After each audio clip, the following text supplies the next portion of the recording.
a Adam Smith. ¿Y por qué pongo aquí a Adam Smith con el turismo? Me vais a contar. No tiene sentido poner a Adam Smith con el turismo. Y sí tiene sentido, porque esta conferencia podría durar aproximadamente 1 minuto y medio. Y es, ¿en qué o a qué nivel vamos a hablar del turismo de cualquier, o casi de cualquier otra cosa? ¿Vamos a hablar con principios deontológicos o vamos a hablar con principios consecuencialistas? Por suerte o por desgracia, los economistas modernos somos consecuencialistas.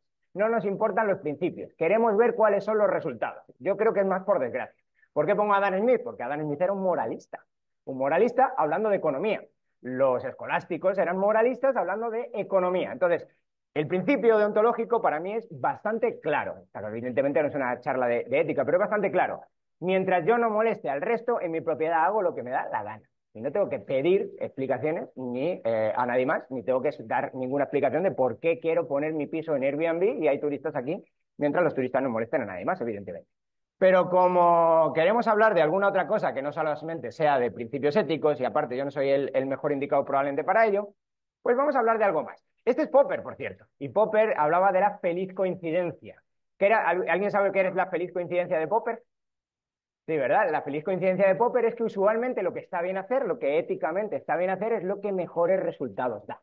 Entonces Popper decía, bueno, a veces tenemos una disyuntiva, pero casi nunca existe la disyuntiva. Lo que está bien y lo que provoca mejores resultados es exactamente lo mismo. Entonces quiero hablar de unos principios generales muy por encima para luego tocar ya los principios particulares económicos del turismo. Entonces, los principios generales. Primero, la economía como disciplina de la escasez. Los economistas estamos obsesionados con la escasez. Y está bien, nosotros tenemos de alguna manera que lidiar con la escasez. Sin escasez no hay economía. ¿Cuál es el problema de hacer de esta aproximación a la economía? El problema es que a veces nos convertimos en gestores de la escasez. Nosotros creemos qué es lo más, nos creemos con capacidad para erigir o dirigir, saber qué es lo más escaso en una sociedad y decir, vamos a irnos por este lado, vamos a producir esta cosa y no esta otra cosa, porque yo sé qué es lo que necesita la gente. Pero la disciplina de la escasez puede ser vista de una manera un poquito diferente. Por ejemplo, los economistas podríamos intentar estudiar qué hacen las personas para lidiar con la escasez inherente en una economía, en cualquier gestión de recursos. Es decir, no tanto gestionar nosotros el recurso, sino estudiar cómo se gestiona el recurso desde fuera. Cómo haría, o principalmente, o quisiera hacer un científico que está observando qué está pasando y no quiere intervenir directamente en esa observación. El empresario y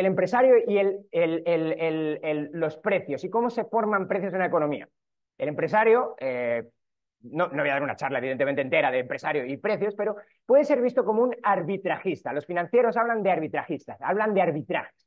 ¿Qué sería un arbitraje? Pues los empresarios básicamente andan comprando y vendiendo cosas.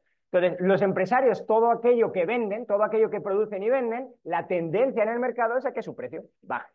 Pero es que los empresarios también se van de compras. Y esto parece que es menos claro. A veces hablamos de arbitrajes, bueno, compro una cosa barata, de hecho no nos gustan por alguna razón esos empresarios. Me voy al campo y compro un tomate y lo vendo en un supermercado. Esos empresarios no nos gustan. Pero los empresarios compran muchas otras cosas. Típicamente una forma de caracterizar a los empresarios es que los empresarios compran factores productivos, entre ellos pagan a trabajadores y pagan salarios y venden bienes finales. Entre ellos, pues, vivienda, por ejemplo, o cualquier otra cosa, servicios turísticos. Ahora vamos a meternos en profundidad en todo esto. ¿Por qué digo esto? Porque es bastante interesante ver que si los empresarios están vendiendo cosas y venden vivienda, el precio de la vivienda quizá puede tender a bajar si les dejamos a los empresarios operar. Y por otro lado, si les dejamos a los empresarios operar, demandan factores productivos, entre ellos también vivienda. Ahora vamos a ver que están las dos patas de la ecuación, pero entre ellos también salarios. Y cuando pagan más salarios, cuando hay más empresarios y hay más actividad económica, usualmente los salarios también suben. Bueno, regulación. Este gráfico es divertidísimo, es uno de mis gráficos favoritos últimamente, porque usualmente se dice, bueno, no pasa nada, porque lo que tenemos que hacer cuando un sector no funciona es regularlo. Lo vamos a regular hasta la saciedad y así vamos a generar resultados positivos en la economía. Este es el número de empresas en función del tamaño de esas empresas, en función del número de empleados. ¿Veis algo raro en esa gráfica? Hay una cosa muy rara. ¿Por qué hay un pico en 49 personas? Es una de las cosas más raras que me he encontrado yo. La primera vez que vi esta gráfica dije, no me la creo. ¿Qué pasa ahí? ¿Lo sabéis? ¿Habéis visto a las agentes de igualdad? ¿Cuándo te vienen a hacer una visita a las agentes de igualdad? A partir de 50. Ahora van a hacer agentes LGTBI también. Bueno, cualquier estupidez es buena para regular y tirar costes brutales a las empresas. Entonces, ¿qué es lo que pasa? Pues que cuando llegas a 49 empleados dices, hasta aquí he llegado. ¿Por qué? Porque te van a subir mucho el coste. Cuidado con la regulación. Vamos a volver ahora con la regulación, pero no podía dejar de contar esta gráfica. Y el último de los puntos generales es la rivalidad en el acceso a un bien. Los economistas hablamos de rivalidad usualmente cuando hablamos de bienes públicos. Yo no quiero hablar de eso ahora, pero lo que quiero hablar es qué pasa cuando hay más demanda sobre una cosa que cantidad de esa cosa. Ahí hay escasez y entonces pasan tres cosas. La primera que pasa es que se evita el desperdicio. Usualmente, esto lo hablaba ya Mencken. Usualmente, cuando algo no es escaso, lo desperdiciamos, y cuando algo empieza a ser escaso, empezamos a decir, prioriza el uso. Vamos a utilizarlo para esto, pero no para esto otro, porque si no, no hay para todo, ni para todo ni para todos. La segunda es multiplicarlo en la medida de lo posible. En la medida que algo es muy escaso, resulta que los seres humanos empezamos a decir, anda, ¿y qué tal si empezamos a producir un pelín más de esto? Y si producimos un pelín más de esto, quizá, con el sistema de precios de por medio y los empresarios, quizá esa escasez empieza a bajar un poquito. Y el tercero es la asignación. Quien se va a quedar con el bien usualmente es el que más lo valora. ¿Y cómo se ve eso en términos económicos? El que más lo valora es el que más está dispuesto a entregar algo a cambio. El que menos valora sus propios bienes, el que más está dispuesto a sacrificar otras cosas. Bueno, vistos los, vistos los principios generales, vamos por fin al tema del turismo. Vamos a analizar con todos estos elementos que he planteado aquí, qué pasa con el turismo. Lo primero que quiero plantear es pues la aportación del turismo al PIB. Ya sabéis, el PIB es actividad económica, usualmente es valor agregado, no me importan ahora los detalles, pero actividad económica. ¿Y dónde está España ahí? Pues bueno, pues España no está, pues estos son países de Europa, está bastante alto. 13,6% y está subiendo. En este último, en 2024, la expectativa es que sea, esto es 2023, la expectativa es que se vaya casi al 15%. ¿Es 15% mucho o poco? La media mundial aproximadamente está en 9,5%. Es decir, sí es bastante, el 50% por encima de la media mundial es bastante. ¿Qué pasó? Tenemos un experimento natural bastante interesante. ¿Qué pasó en 2020? Milton Friedman usualmente decía que la economía no es una ciencia experimental. Milton Friedman decía, tenemos un problema grave porque no tenemos contrafactuales. Los contrafactuales los intentamos crear estadísticamente, pero no es un contrafactual de verdad. Pero a veces el devenir histórico nos proporciona algún tipo de experimento natural. El experimento natural más famoso es el de Hong Kong. Hong Kong con China, misma cultura, todo prácticamente igual, y de repente uno se va para arriba con una economía capitalista y otro se va para abajo con una economía comunista. Pues nosotros tenemos un experimento natural perfecto con el COVID. ¿Qué pasó con el COVID? Pues que cerramos a cal y canto todo es todo. Se entiende lo de las 2 semanas y todas esas cosas, pero al final fueron dos años, no 2 semanas. Bueno, en cualquier caso, ahí tenéis las pernoctaciones en Europa, cómo cayeron del 2019 al 2020. Como veis ahí, pues en España prácticamente fue de los más duros de todos. Las pernoctaciones en España fueron el 30% en 2020 de las del 2019. En Europa en general fueron el 50%. Es decir, cerramos la economía y ¿a quién afecta más? Pues típicamente, evidentemente, uno de los lugares donde más va a afectar es al turismo. Y fijaros qué interesante es esto, porque cerramos y tenemos el experimento natural de qué pasa si no tenemos turismo. ¿Qué creéis que va a pasar si no tenemos turismo? Nos molestan los turistas, es que esta gente con la cara roja y que además alquila caro no nos gusta. Vamos a cerrar la economía y vamos a ver qué pasa cuando no hay turistas. Y tenemos el experimento natural. Genial, este gráfico lo habréis visto más o menos 1.000.000 de veces y es cómo trimestralmente cómo evolucionó la actividad económica. Estos son todos los países de Europa y están ahí, en azul está la media de la Unión Europea y en rojo está España. No os tengo que convencer que las medidas un poquito draconianas de evitar turismo, bueno, contagios y lo que te dé a vosotros la gana, pero de facto destruir el turismo, no nos fue demasiado bien. Y una cosa también bastante interesante es que a partir de 2022 parece que nos ha ido bastante bien. De hecho, supongo que si encendéis la tele en cualquier momento en España, pues hay alguien sacando pecho, mira, qué bien va la economía española. ¿Y por quién es? Por mí. Cuando iba mal no decía, mira qué mal va la economía española, pero ahora sí te lo dicen. Pero mirad una cosa interesantísima. Mirad cómo han evolucionado las pernoctaciones en Europa y en España. en el año 2020, 21, 22 y 23 con relación y al 2019. Como podéis ver ahí, pues el shock es brutal en 2020 y poco a poco se va yendo un poquito para arriba y a partir del 2022, curiosamente, España alcanza en pernoctaciones al resto de Europa y después la supera. Os vuelvo a poner la gráfica esta. Resulta que cuando destruimos una de nuestras grandes fuentes de riqueza, resulta que nos iba muy mal económicamente, entonces nos quejábamos todos. Y ahora que esta de nuestras grandes fuentes de riqueza ha vuelto, resulta que sacamos pecho y la economía va mejor que nunca. Sin embargo, desde el poder público hacemos todo lo posible por destruir el turismo, que ya tenemos un experimento natural que nos acaba de decir, cuidado con destruir el turismo. Entonces, esto es un tema que a mí me apasionó cuando lo vi.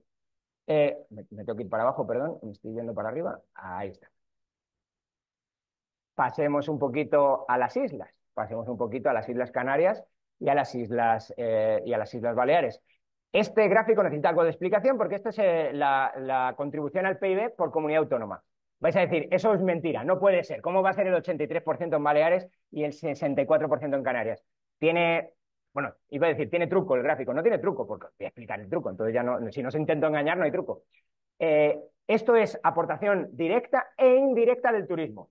Probablemente los que sois economistas ya, o los que estáis estudiando economía, ya sabéis esta diferencia entre una aportación directa e indirecta. Ese 15% que habéis visto antes es la aportación única exclusivamente al turismo. Pero resulta que los empresarios del turismo, ya lo hemos explicado en la primera parte de la charla, ellos se van de compras. Y cuando se van de compras, le compran cosas a otros sectores. Por ejemplo, si yo hago un hotel, pues pinto el hotel. Hago un hotel nuevo, pues pinto el hotel. Y cuando pinto el hotel, le compro a otro sector de la economía, le compro cosas. Cuando le compro cosas, genera valor de forma derivada de mis compras. Esto es lo que está midiendo esa aportación secundaria, que se mide con unas tablas input-output que se llaman, que vienen de un economista soviético que se llamaba Leontiev, eso iba a decir Kondratiev, ese es el de los TIC. Leontiev, eso, gracias, Gabriel. Entonces, bueno, ¿dónde está Canarias y dónde está Baleares? Pues está que el turismo es prácticamente, no voy a decir todo, pero es una grandísima parte de la actividad económica. Y el resto está lejísimo. No os tiene que extrañar que aquí tenemos, este gráfico también lo tengo que explicar despacito, pero aquí tenemos otro experimento natural, ya no solo dentro de España comparado con Europa, sino España por regiones de España, en este caso por comunidades autónomas. Lo que tenéis ahí es el crecimiento en rojo, el crecimiento, en este caso de crecimiento, caída del PIB en las diferentes regiones españolas, en las diferentes comunidades autónomas, y en 2021 y 2022 lo que he hecho es el crecimiento, bueno, de los 2 años, en las diferentes comunidades autónomas. ¿Y qué veis ahí? Pues que cuando cerramos el turismo, el PIB de las regiones que más dependen del turismo, evidentemente, se van al suelo. Una caída de un 20% en el PIB es una barbaridad en un año. Una caída de un 10%, que es la media, un poquito más del 10%, que era la media en España, ya era dramática, pero un 20% es una guerra casi. O sea, cayó como una guerra. Y en los 2 años siguientes se recuperó de la guerra.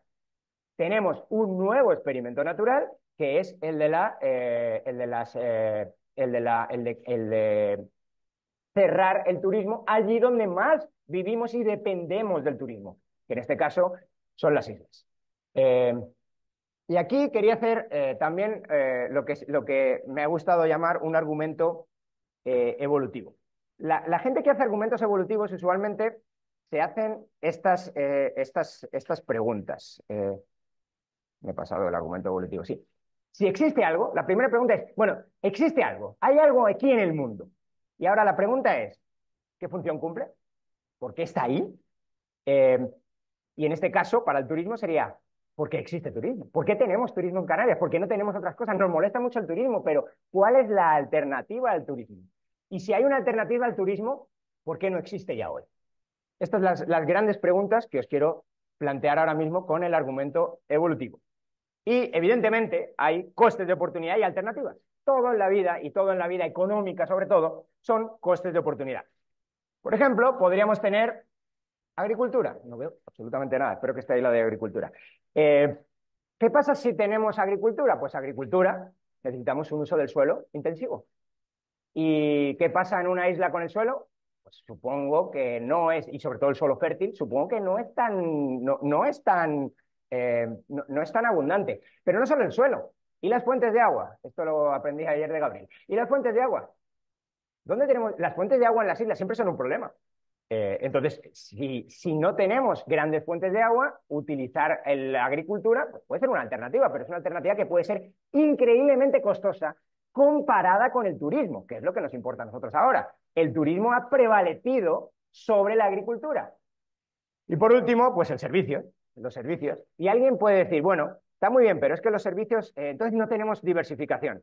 Cuidado, porque podría haber mucha diversificación dentro del turismo. Evidentemente no es lo mismo el turismo cultural que el de playa, no es lo mismo el de playa y que Marte que el de montaña.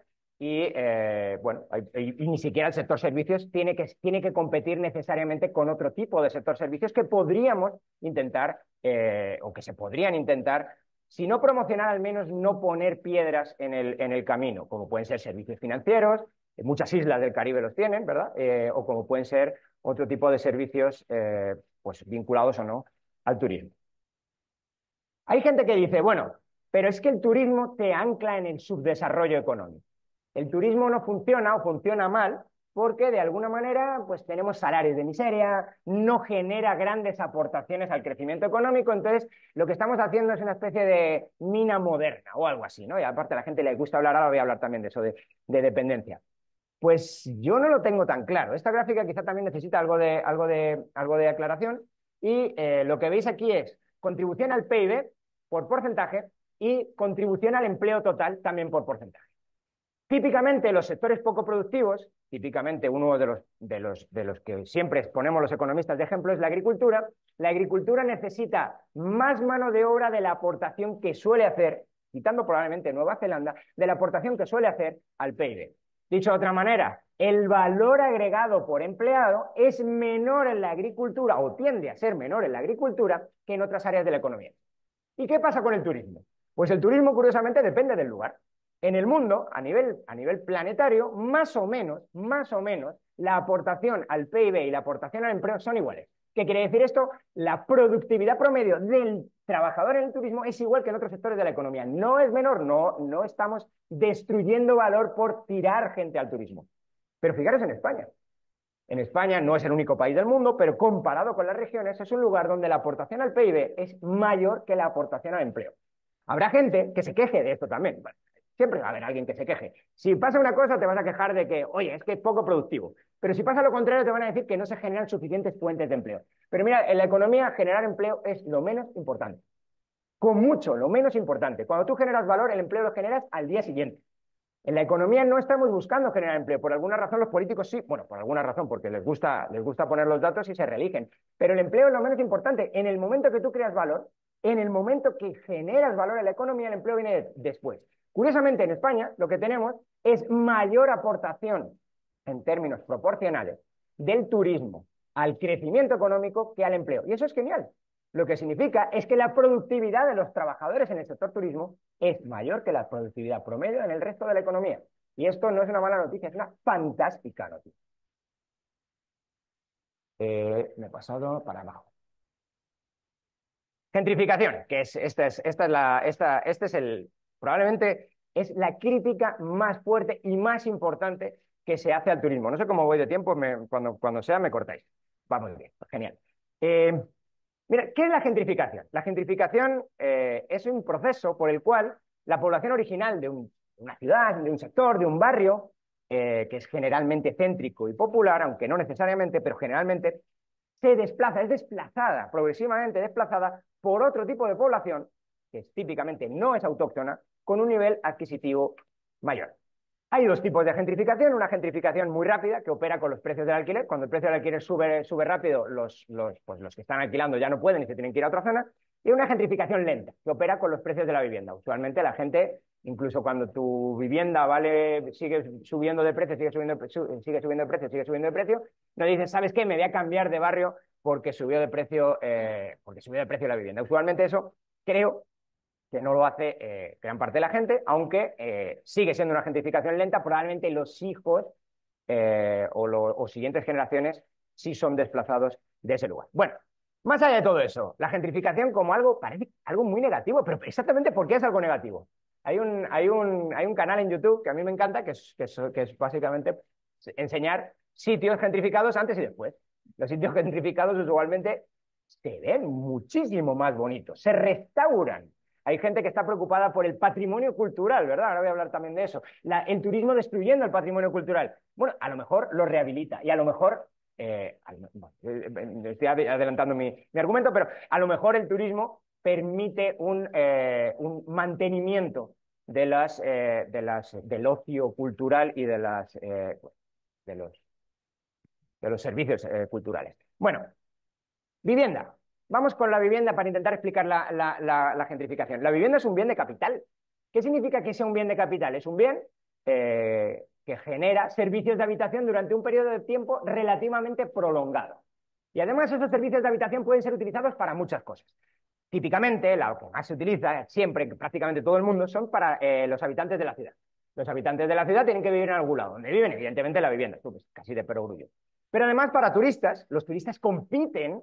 En este proceso de gentrificación, los turistas compiten para quedarse con el bien, el proceso de rivalidad del que hablábamos antes. Alguien tiene que quedarse con este precioso edificio. ¿Quién se lo queda? Pues aquí hay un proceso de rivalidad, como hemos hablado antes. No solamente habitantes de la ciudad, no solamente turismo, industria. Puede haber industria que se quiera colocar en un sector concreto de la ciudad, puede haber oficinas, puede haber recreación de varios tipos, ¿sí? Entonces todo eso compite. Tenemos una cantidad de suelo determinada, especialmente suelo prime, ahora voy a hablar de eso también, pero esa cantidad de suelo prime no se la puede quedar todo el mundo. Oye, a mí también me gustaría vivir en el centro de Nueva York, pero pues en el centro de Nueva York está un pelín codiciado. Pero si te vas al centro, bueno, si te vas al lugar más recóndito de Tennessee, pues te compras un apartamento por dos duros. Bueno, ¿de qué depende entonces? Vamos a ver si puedo bajar. ¿De qué depende entonces el precio de la vivienda? Típicamente los lugares ricos son lugares caros. Los lugares pobres son lugares baratos. La pregunta es ¿por qué? Y típicamente está muy vinculado con ese primer punto que os hablaba antes de los habitantes de la ciudad. Los habitantes de ciudades que son muy prósperas atraen talento de cualquier parte del mundo y gentrifican a la ciudad. Típicamente el desarrollo económico, típicamente la gente que genera mucho valor, puja al alza por los bienes y al pujar al alza por los bienes, el precio de los bienes tiende a subir.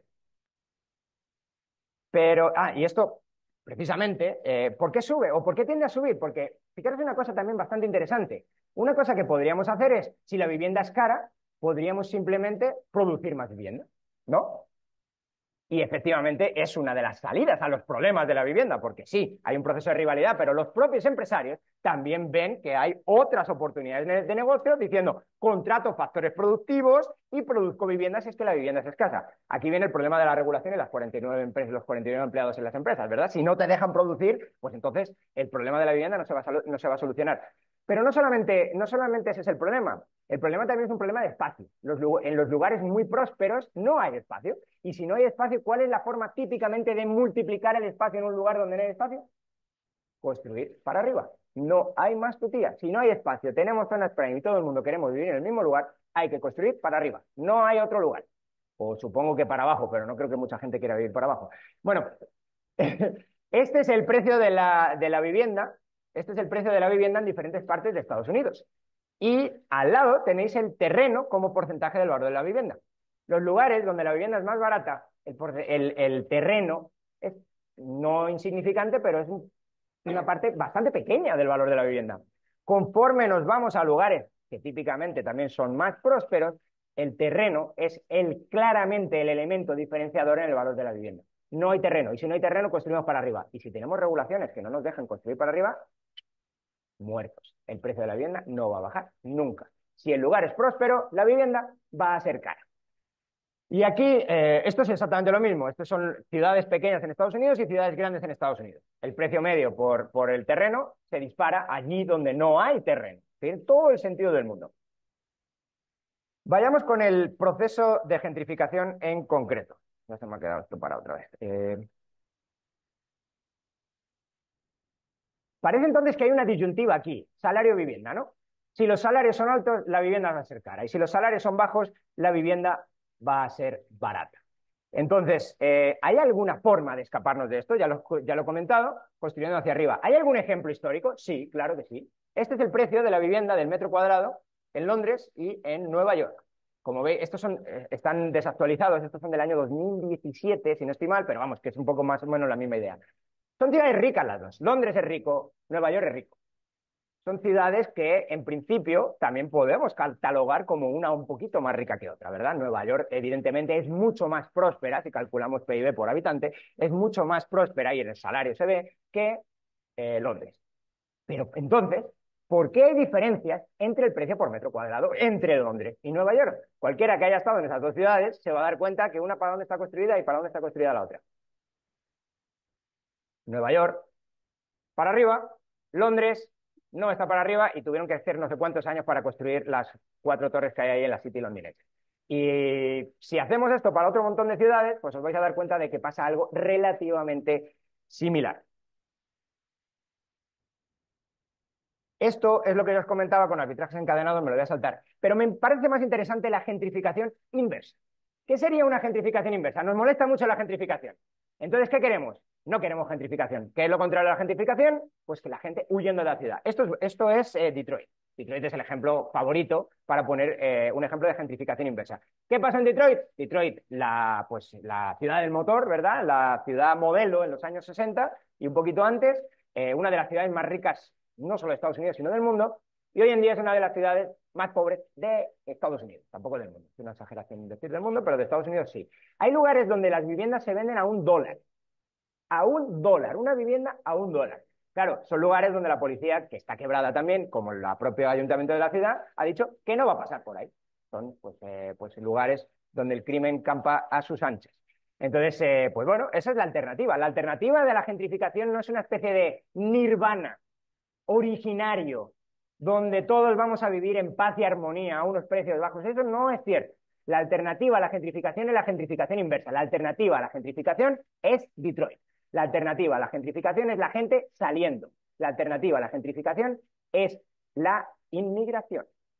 Esa es la alternativa. Salir del lugar. No hay una alternativa. Emigración. Bueno, sí, salir del lugar es inmigración. Llegar al lugar es inmigración, perdón. Dependencia. Y ya me estoy creo, pasando el tiempo, ya voy a ir terminando. La dependencia.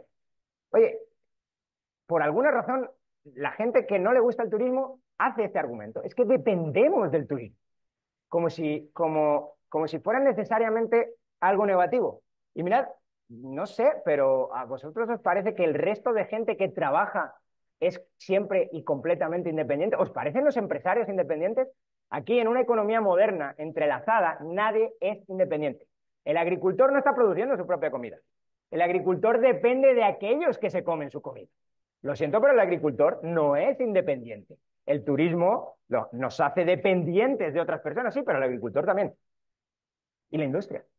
La gente de la industria es independiente. ¿Qué pasa? Que no sé, la gente de Volkswagen produce coches para ellos mismos. Eso es también algo que no tiene ningún sentido. La gente de la industria está produciendo para otros, como cualquiera en una economía moderna.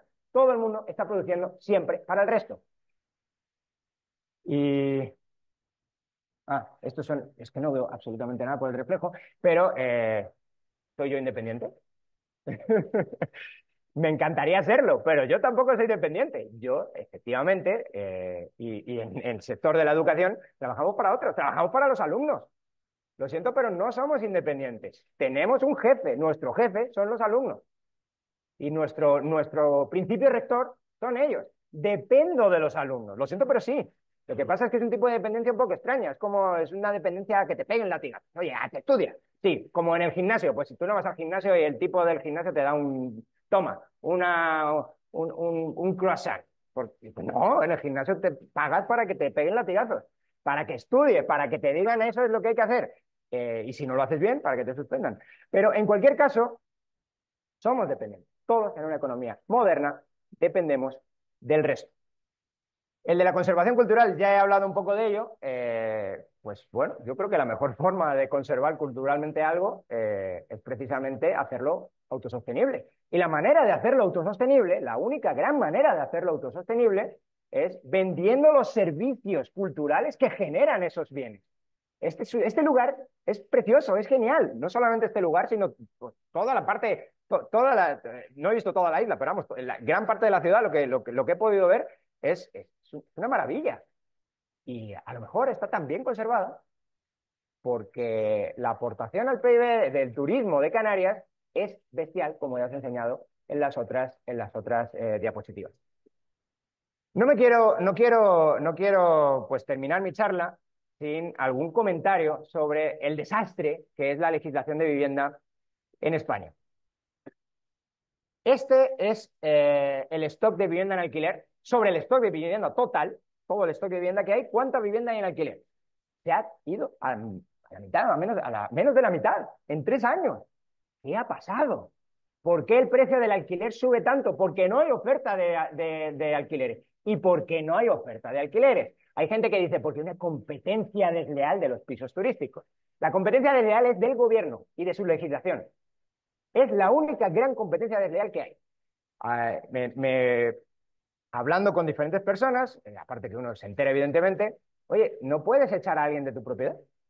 Te mete en tu propiedad y lo tienes años anclados ahí, y no solamente eso, sino que le tienes que pagar todos los lujos, le tienes que pagar la electricidad, le tienes que pagar el agua, le tienes un poco más y te hacen llevarle el desayuno a la cama. Es decir, eh, exactamente qué está pasando ahí. Lo que está pasando es que tú tienes una propiedad, pero no tienes un derecho de uso sobre tu propiedad. Te están básicamente quitando el derecho de uso de tu propiedad. Y mirad una cosa interesantísima. Lo que tiene valor en economía no es la propiedad per se, es el derecho de uso. Cuando el derecho te limita qué puedes hacer, también te limita el valor de tu propia propiedad. Si le da la disposición sobre la cosa a un tercero, es el tercero el que tiene el valor de la vivienda, y no de la vivienda, de cualquier bien, y no tú. Y esto se ve en una cosa tragicómica, iba a decir divertidísima, es divertida, pero es tragicómica, que es el derecho de llave. Ya habréis oído que es el derecho de llave, no sé si lo habéis oído, pero el derecho de llave es la ocupación profesional. ¿Qué es la ocupación profesional? Pues oye, yo sé que si ocupo una vivienda la puedo usar más o menos durante los próximos 2 años. Como la puedo usar más o menos durante los próximos 2 años, tengo un derecho, no es un derecho reconocido en ningún lugar, pero es un derecho de facto. Como hay un derecho, hay un valor.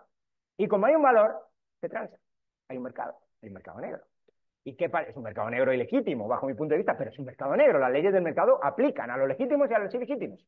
Entonces, ¿qué es lo que termina ocurriendo? Pues hay gente que se dedica profesionalmente a ocupar. Ocupo, ya tengo la vivienda ocupada, así que el propietario no puede acceder a ella, soy yo el que accedo a ella, y ahora le vendo a un tercero el derecho a utilizarla durante los próximos 2 años. Con un poco de suerte estás en situación de vulnerabilidad y los 2 años se convierten en 4 años.